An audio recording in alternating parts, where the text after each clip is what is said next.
Greetings students. This is Anjana Puri from Bright Scholar Senior Secondary School. Hope you liked my previous video on sectors of economy. Students, in our last video we did classification of sectors of economy.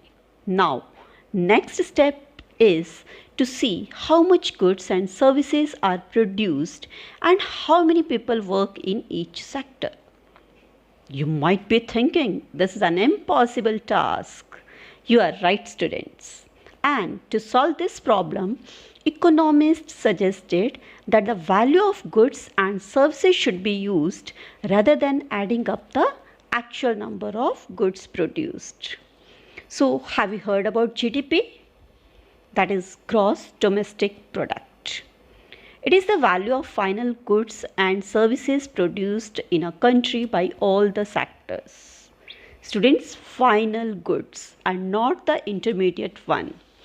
This is well understood by the example. Like a farmer grows cotton and sells it to the textile industry. Now, the textile industry makes it into a shirt, adds buttons, thread, etc., and then sells shirt in the market. Suppose while calculating GDP, I add the value of cotton, then button, thread and tailoring charges and then shirt also. It will be calculated 2 times. So it's better that I am calculating the final value of the shirt only. Here, cotton is our intermediate goods as it is used up in producing final good, that is shirt. Now we will learn about the historical changes in different sectors. From the graph, it is very clear that in the initial stages of development, primary sector was dominant, but over several decades, the production of goods and services has increased the most in the tertiary sector. And this has happened because the demand for various services is growing in the economy. From the graph, you can see that purple color, it denotes tertiary sector, yellow is denoting secondary, and the green one is denoting the primary sector. Now we will understand why tertiary sector is growing so rapidly in India. This is because number one, basic services. In any of the countries, several services such as hospitals, educational institutions, courts, village administrative offices, defense, transport, etc. are required, and these can be considered as basic services. In a developing country like ours, government has to take the responsibility for the provision of these services. Then the second reason is development of means of transport and communication. The development of agriculture and industry leads to the development of services such as transport, communication, trade, etc. All these services comes under the tertiary sector. And the next one is more income, more services. As you know, the per capita income in our country is rising. As the income level rises, people demand more services like shopping centers, schools, professional training centers, banks, etc. And the next is new services. With modernization and globalization, some new services based on information and technology have become more important and essential.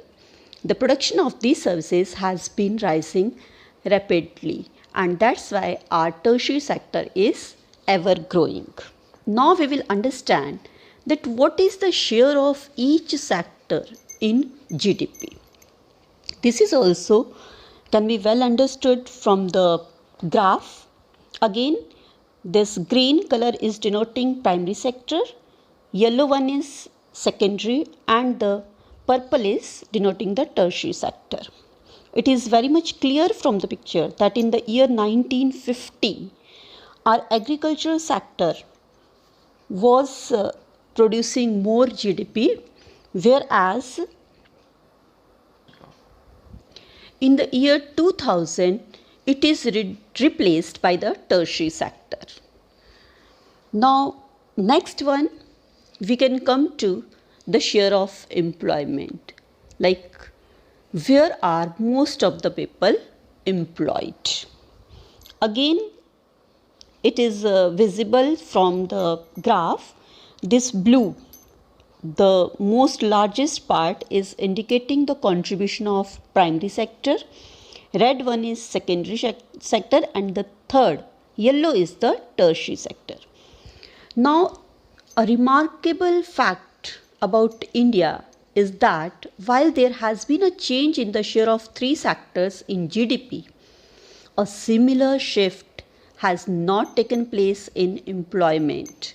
Here you can see that the primary sector continues to be the largest employer even in the year 2000. More than half of the workers in the country are working in primary sector and producing only 25% of GDP, whereas secondary and tertiary sectors produce 75% of the produce and employ less than 50% of people. It means there is underemployment in the primary sector. Now you will ask, what is this underemployment? Underemployment is a situation in which worker is made to work less than his potential. Take an example of a village. Suppose there are 4 members in a family working on agricultural plot. If 2 of them take up any other job, then also the agricultural production will not be affected. It means they were extra labor on that particular plot. It is known as the underemployment or hidden unemployment, because they appear to work, all the 4 are appearing to work on the plot, but truly speaking only 2 are enough to work for that.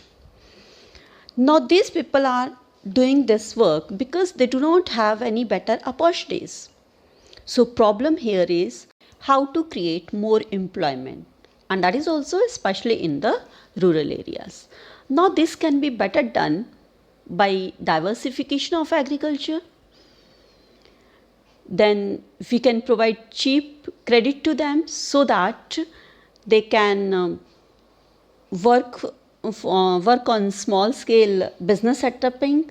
Then by promoting and locating the new industries over there, by opening more schools to provide employment to the teachers, to the builders, and so on.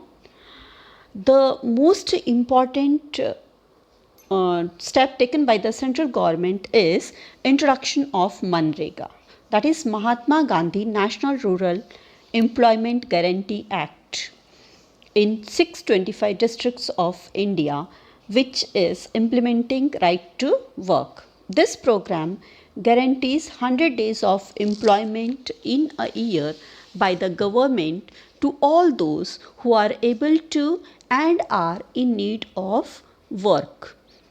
And if the government fails in its duty to provide the employment, then it has to compensate the unemployed people.